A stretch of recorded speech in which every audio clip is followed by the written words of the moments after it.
Agora a gente vai aprender sobre suportes e resistências. Quando a gente fala de bolsa de valores, suportes e resistências é uma parte muito importante que a gente tem que aprender. Para aprender suportes e resistências, eu acho que a Primeira Guerra Mundial é um ponto muito importante para a gente tentar entender o que é um suporte e uma resistência. As trincheiras, né, dentro da Primeira Guerra Mundial era o ponto-chave, né? Tudo acontecia dentro da Primeira Guerra entre trincheiras, né? Então, como é que funciona basicamente o mercado de ações, tá? E como é que funciona os suportes e resistências. Eu vou pegar aqui um pente, eu espero que vocês não fiquem chateados comigo aqui em relação ao meu paintbrush, mas basicamente funciona assim, ó, pessoal. Vamos supor que isso aqui seja uma resistência dos vendedores, tá? A resistência é sempre dos vendedores e suporte é sempre dos compradores, tá? Então aqui eu vou colocar um suporte aqui embaixo e aqui uma resistência, tá? Então vamos supor que os preços estejam trabalhando nessa região aqui, a gente tem os compradores aqui, ó, atacando essa região.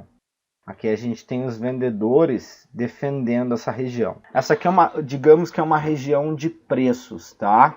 Deixa eu mostrar uma região de preço. Por exemplo, a gente poderia dizer que essa aqui seria uma resistência, ó.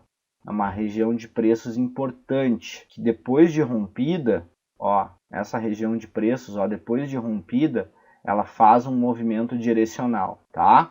Essa é uma região de preços que os compradores estão tentando romper e os vendedores estão tentando segurar os preços nessa região. Quanto mais os vendedores estão vendendo nessa região aqui, os vendedores estão vendendo, estão vendendo, estão vendendo, estão vendendo, estão vendendo, e tem compradores comprando, comprando, comprando, comprando, comprando. Então, tem muita gente comprando e vendendo nessa região. Tem muita gente comprando e vendendo nessa região de preços. Vamos dizer que essa região de preços aqui seja os 90 mil pontos do índice futuro.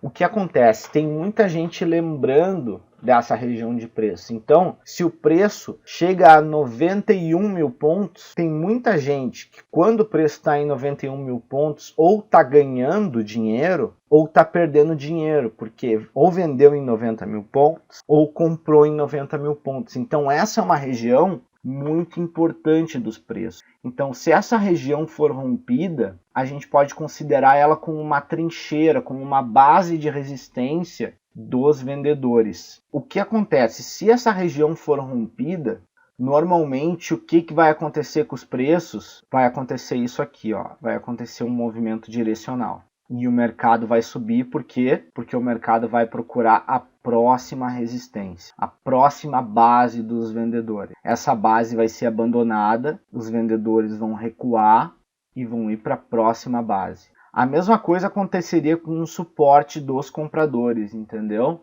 O mercado trabalha com bases, como se fossem bases militares, de suportes e resistências. Então, deixa eu mostrar mais ou menos como funciona isso para vocês aqui na nossa apresentação. Então, olha só, deixa eu mostrar como funciona aqui para vocês aqui na nossa apresentação. Ó. Vamos supor, ó, depois que o preço encosta 2 vezes dentro de um ponto, ó, depois que a gente tem 2 topos, ó, isso aqui é um topo, né? Depois que a gente tem 2 topos no mesmo local, a gente considera esse topo uma resistência. Depois que a gente tem 2 suportes no mesmo local, depois que a gente tem 2 fundos no mesmo local, a gente considera esses 2 fundos um suporte. Então aqui a gente tem 2 pontos claros de bases, aqui a base dos compradores e aqui a base dos vendedores. E aí a gente começa uma luta para ver quem vai ganhar essa luta, se vai ser os compradores ou os vendedores. Quem ganhar essa luta, a gente vai ter um movimento direcional em direção à próxima resistência. Então o que acontece? A gente fica nessa luta, né? Bate aqui na resistência, os compradores vêm, tentam invadir a resistência dos vendedores. Essa resistência não é rompida, aí os vendedores vêm, tentam invadir o suporte dos compradores. Eles não conseguem, os compradores vêm, tentam invadir a resistência dos vendedores, os vendedores não conseguem, fazem os compradores recuarem e não conseguem invadir o suporte dos compradores, até que os compradores ganham força, tentam invadir a resistência dos vendedores, invadem, e aí o que acontece? Os vendedores abandonam aquela resistência. O que acontece? Quando os vendedores abandonam aquela resistência, muitos deles têm que estopar a posição deles. Eles estão vendidos, mas como eles abandonam a posição deles, para sair da posição vendida deles, eles têm que comprar. E quando eles compram, eles geram um movimento direcional de compra.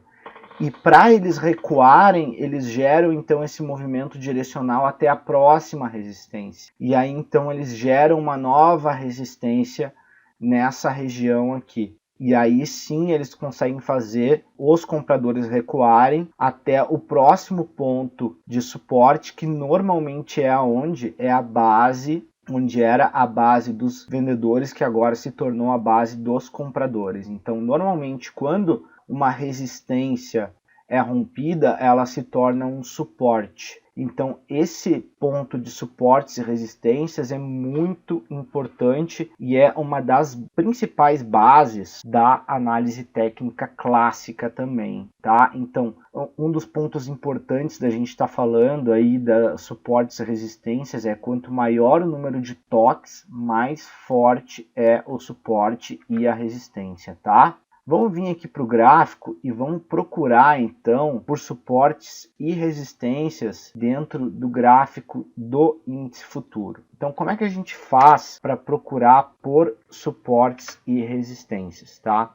A gente sempre faz assim, ó, a gente olha o gráfico, a primeira coisa, a gente pega o último topo. Então o último topo sempre é uma resistência. Então isso aqui é uma resistência, é a última resistência, e o último fundo também é o suporte. Então isso aqui é o último suporte. Então aqui a gente tem claramente quais são os suportes e resistências do gráfico do Ibovespa. Nesse caso, nesse momento do gráfico, suportes e resistências tão bonitos como eu mostrei naquele momento para vocês. Mas o que acontece? Se o Ibovespa romper agora essa resistência aqui, a gente tem um sinal de compra.